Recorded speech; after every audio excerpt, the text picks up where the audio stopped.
Welcome back. You're still watching the parenting segment on Wake Up Nigeria. We have Mrs. Remilekun Christopher, head of Beehive Schools, here with us. And she's talking about what to look out for when you're picking preschools and nursery schools for your kids. Now, we touched on some really interesting points so far, but where we're going now is on co-curricular activities. Right. For those parents that don't understand what that means, can we break it down? All right.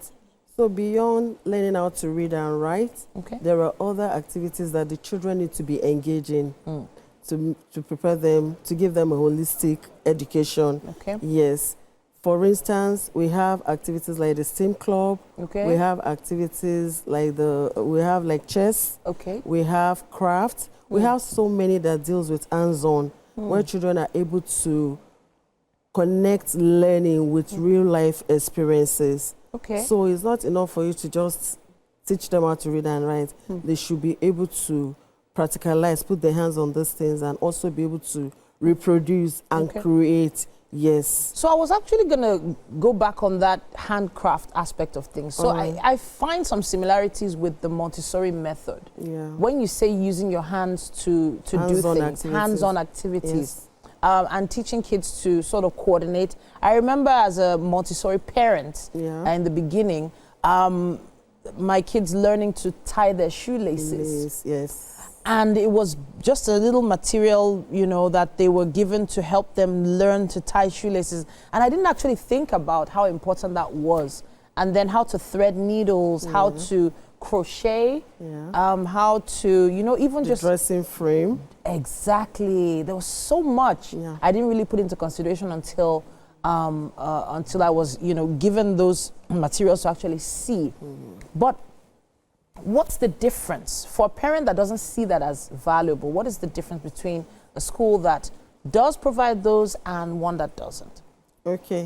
So in our own nursery, we run a blend of the EYFS, that's the early years learning frame, and also the Montessori. So for the early years, we look into the different learning areas. That's the literacy, the numeracy, the social development. Then we use the Montessori method to put this into practice. For instance, like you mentioned, in Montessori is a way of life. It's a way of life whereby you encourage independence in children and confidence. For, like you mentioned, children are being taught to relate with everyday life, real life experiences. In Montessori, we have what is known as the practical life experience, where children are being taught how to tie their own shoelace. We have the dressing frame, where children are being taught how to dress up, if they're to do their buttons, if it has to do with the one that have the zip.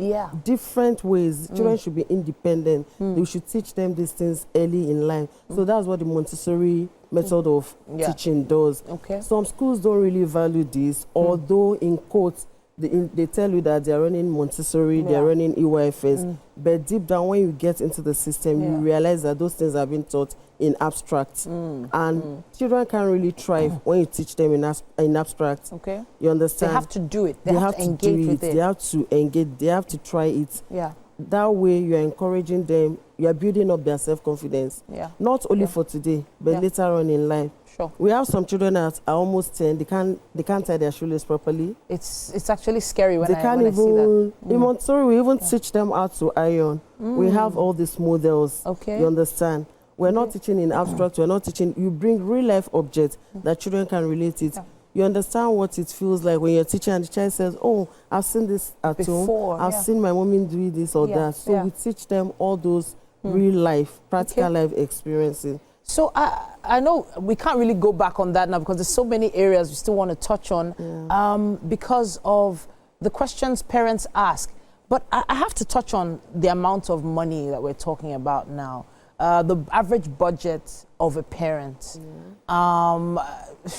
Obviously, the average parent is always worried when September is coming because school fees are coming. I'm not worried in Jesus' name. Amen. I'm blessed, I'm favored. But I'm saying, averagely, is this a conversation you have to have with parents when it comes to financial capabilities? Before you enroll your child in any school, you have to think of your financial strength. In the Nigeria of today, you don't have to live in deception. You have to be true and real to yourself. How much am I earning? Do I have looked into their curriculum? I've looked into their environment, consider facilities and other opportunities. Sure. Am I able to afford this? Am I able to keep my child in this school without any complaints, without the school sending them back home? Sure. You know, it gets to a stage where the school will start asking for their money if you're not showing up. So parents need to tell themselves the real truth. You have to live within your means. That's the truth about the Nigeria of today. Although schools offer payment plan, but then even if you take up a payment plan, are you able to meet up with deadlines? Is it convenient? After school fees, are you able to take care, look into other aspects of their well-being? So the financial aspect and capability of every parent too is very, very important when considering a school. But it's not something you should put, is it something you should put first or after what the school is providing? It goes side by side in making a decision and making a choice. That also have to be put into consideration.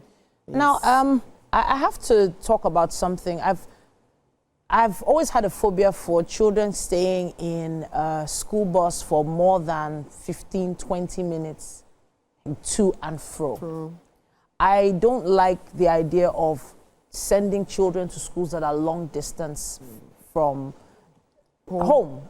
But I'm not sure if this conversation is something you have with parents on a regular basis. Distance from the home to the school, is that a factor? Yes. Location. Is the school, if the school is too far from the school, from the home, it might affect the child in certain ways. We should still consider that we're dealing with children, that we're trying to make them adults by force.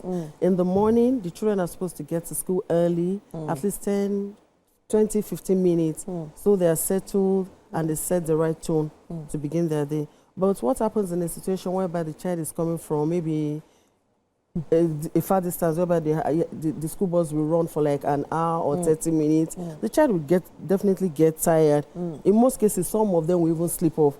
And by the time they get to school, they're already tired, they're looking.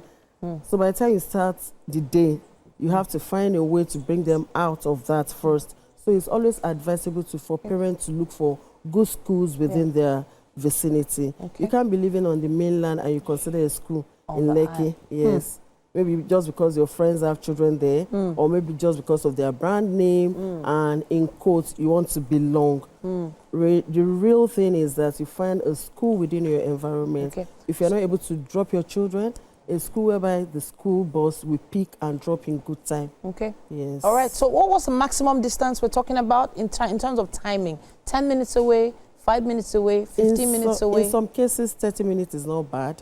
Depending on where your house is and the location of the school. But it should not be too far so that it won't affect the children's mood. All right, I have to say thank you to you, Mrs. Christopher. We've covered quite a few areas. We've covered location, environment, teaching and learning, curricular activities, hands-on. We also talked about distance from home, finance. All very important things to discuss when trying to find a preschool for early learning. Hopefully we've been able to guide you on a few things. Maybe if you're trying to make that decision yourself at home, please ask questions and send your comments and contributions. Use our hashtag WakeUpNigeria on TVC and let us know your thoughts.